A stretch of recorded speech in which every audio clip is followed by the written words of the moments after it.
हर हर महादेव। नमस्कार आप सभी को। मैं हार्दिक आप सभी का स्वागत करता हूँ हमारे इस YouTube चैनल पर जिसका नाम है धर्मोरक्षणा। अनंत काल से सनातन धर्म अपने इतिहास और उसकी विशेषताओं के लिए जग प्रसिद्ध है।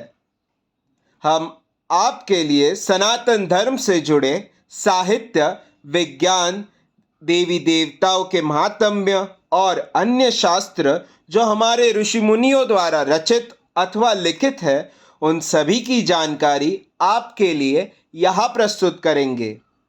इस कलयुग में हर एक तक हमारे प्राचीन ग्रंथ, वेद, पुराण, उपनिषद और अन्य साहित्यों के विषय में रोचक जानकारी हम आपके लिए यहाँ प्रस्तुत करेंगे। आशा करते हैं हमें आपका सकारात्मक प्रतिसाद मिलता रहेगा। हर हर महादेव।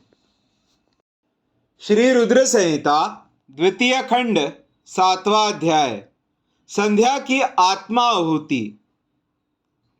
ब्रह्मा जी कहते हैं, नारद, जब भगवान शिव देवी संध्या को वरदान देकर वहां से अंतर्धान हो गए, तब संध्या उस स्थान पर गई जहां पर मुनि मेधातिथि यज्ञ कर रहे थे।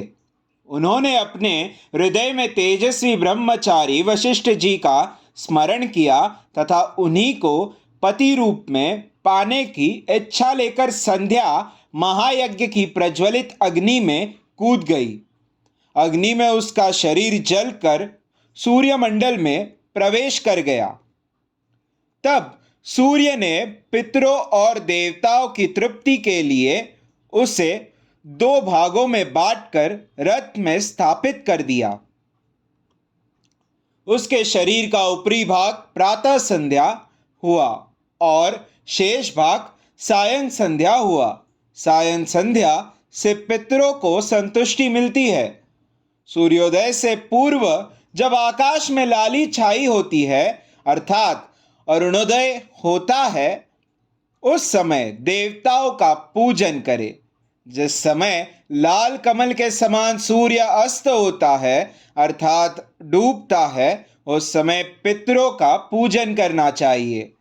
भगवान शिव ने संध्या के प्राणों को दिव्य शरीर प्रदान कर दिया। जब मेधातिथि मुनि का यज्ञ समाप्त हुआ, तब उन्होंने एक कन्या को, जिसकी कांति सोने के समान थी, अग्नि में पड़े देखा। उसे मुनि ने भली प्रकार स्नान कराया और अपनी गोद में बैठा लिया। उन्होंने उसका नाम अरुंधति रखा। यज्ञ के निर्विघ्न समाप्त होने और पुत्री प्राप्त होने के कारण मेधातिथि मुनि बहुत प्रसन्न थे। उन्होंने अरुंधति का पालन आश्रम में ही किया।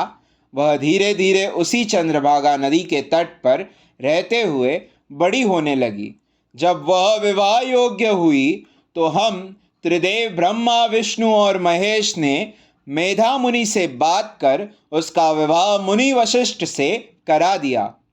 मुने मेधातिथि की पुत्री महासाध्वी अरुंधति अति पतिव्रता थी। वह मुनि वशिष्ठ को पति रूप में पाकर बहुत प्रसन्न थी। वह उनके साथ रमण करने लगी। उससे शक्ति आदि शुभ एवं श्रेष्ठ पुत्र उत्पन्न हुए। हे नारद, इस प्रकार मैंने तुम्हें परम पवित्र देवी संध्या का चरित्र सुनाया है। यह समस्त अभिष्ट फलों को देने वाला है। यह परम पावन और दिव्य है। जो स्त्री पुरुष इस शुभ व्रत का पालन करते हैं, उनकी सभी मनोकामनाएं पूरी होती है। अध्याय 7वां समाप्त। हमारे कार्य की सराहना करते हुए हमारे इस YouTube चैनल को सब्सक्राइब करें, शेयर करें और लाइक करें।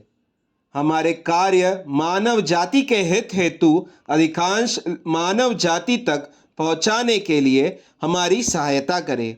भविष्य में हमारे सनातन धर्म के विषय में जानकारी प्राप्त करने हेतु हमारे साथ यहाँ बने रहिए हमारे इस YouTube चैनल पर जिसका नाम है धर्मोरक्षणा।